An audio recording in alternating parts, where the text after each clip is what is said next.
Hello, I'm Bhupendra from American Institute of English Language. Today in this video we'll talk about some structures. आपने कुछ structures को तो सुना ही होगा. And structures are important to be learned. Structures को सीखे जाना जरूरी रहता है. काफ़ी सारे structures आपकी help करते हैं English को बुलवाने में. So we'll talk about 4 structures in our video today. आज हम अपनी वीडियो में 4 structures के बारे में बात करेंगे. The first structure we have such as, जिसका मतलब होता है for example, उदाहरण के रूप में, या कई बार आप भाषा में बोलते हैं जैसे कि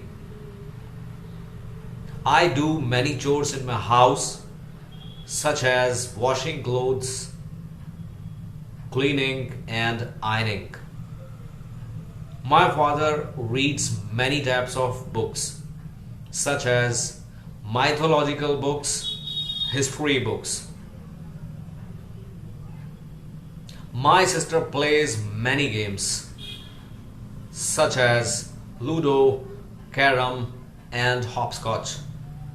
मेरी बहन कई तरह के गेम्स खेलती है जैसे कि लूडो, कैरम या फिर पांव पिट्टा. I read many types of magazines in my house such as current affairs and sports magazines.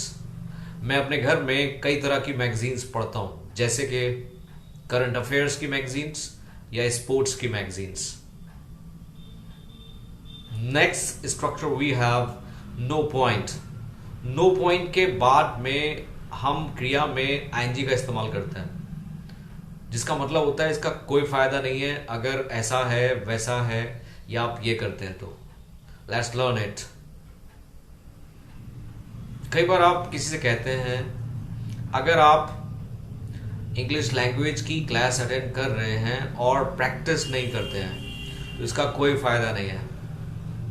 There is no point attending English language class if you don't practice.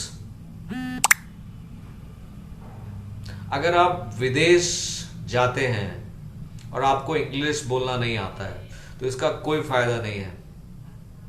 There is no point going abroad if you don't know how to speak English well. अगर आप किसी से कहना चाहते हैं कि आप newspaper खरीदते हैं लेकिन उसको पढ़ते नहीं हैं तो उसका क्या फायदा है. There is no point buying a newspaper and not reading it. तो काफी सारे sentences इस तरह से इस्तेमाल किए जाते हैं. Next structure we have used to. Used to action plus ing. Used to के साथ में हम क्रिया में ing का इस्तेमाल कर लेते हैं जिसका मतलब अक्सर होता है आपने सुना होगा लोगों को कहते हुए कि वो उस चीज को करने का आदी है या उस काम को करने का आदी है, यानी कि वो चीज उसके साथ नॉर्मल है. कई बार कुछ काम हमें डिफिकल्ट दिखाई देते हैं लेकिन वो सामने वाले व्यक्ति के साथ नॉर्मल हो सकते हैं क्योंकि उसकी आदत बनी हुई है और वो आदी है. मान लीजिए so many of my students come to me and they say to me, sir, you teach batches continuously. How do you do that? It's difficult. मेरे स्टूडेंट्स कई बार आते हैं और वो ऐसा कहते हैं कि सर आप बैचेस को कंटिन्यूसली पढ़ाते हैं, आप कैसे करते हैं? इट्स डिफिकल्ट, मुश्किल है. तो मैं उनसे ऐसा ही कहता हूँ, I am used to teaching my batches continuously. It's normal with me. मेरे साथ ये नॉर्मल है. काफी सारे मेरे फ्रेंड्स जो पहाड़ी एरिया पे रहते हैं वो कई बार मेरे से मिलते हैं तो कहते हैं आपके प्लेन्स में, मैदानी इलाकों में तो बहुत गर्मी पड़ती है, आप कैसे रह लेते हो वहां पे. तो मैं उनको यही जवाब देता हूं, I am used to living there. I am used to living in plains. मुझे प्लेन्स पे रहने का मैं आदी हूं. This is normal with me. ये मेरे साथ नॉर्मल है. One of my friends is a marketing executive.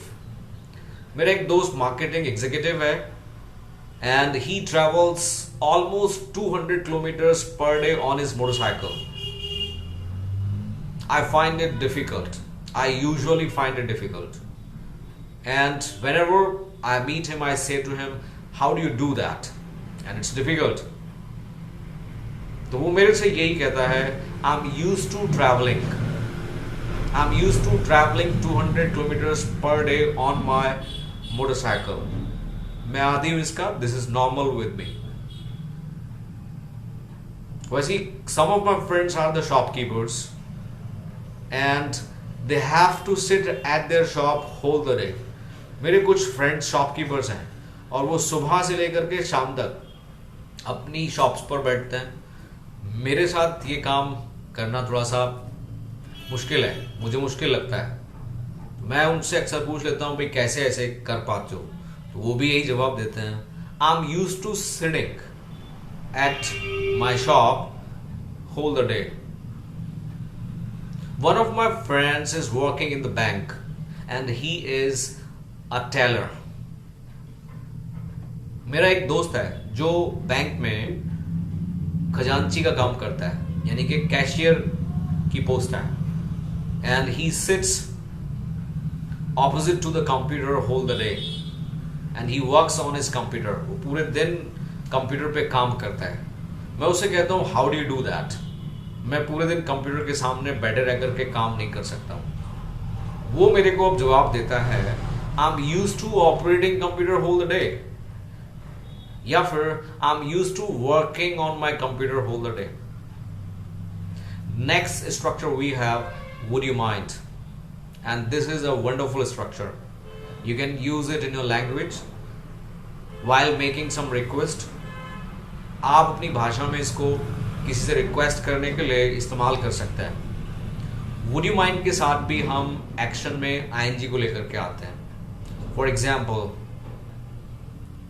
आप अगर किसी से कहना चाहते हैं कि आप बैठ जाइए, क्या आप बैठने की कृपा करेंगे, तो आप कह सकते हैं Would you mind sitting. कई बार कुछ लोग रास्ते में खड़े होते हैं और आप उनको एक तरफ करने के लिए कह सकते हैं would you mind getting aside. अगर आपको किसी से कोई चीज चाहिए तो आप रिक्वेस्ट कर सकते हो, would you mind giving me your pen. अगर आप कहीं कुछ लोगों से बात कर रहे हैं और आप स्टेज पर हैं, लोग बैठे हुए हैं, उनकी अटेंशन को आप लेना चाहते हैं, तो आप कह सकते हैं would you mind giving me your attention.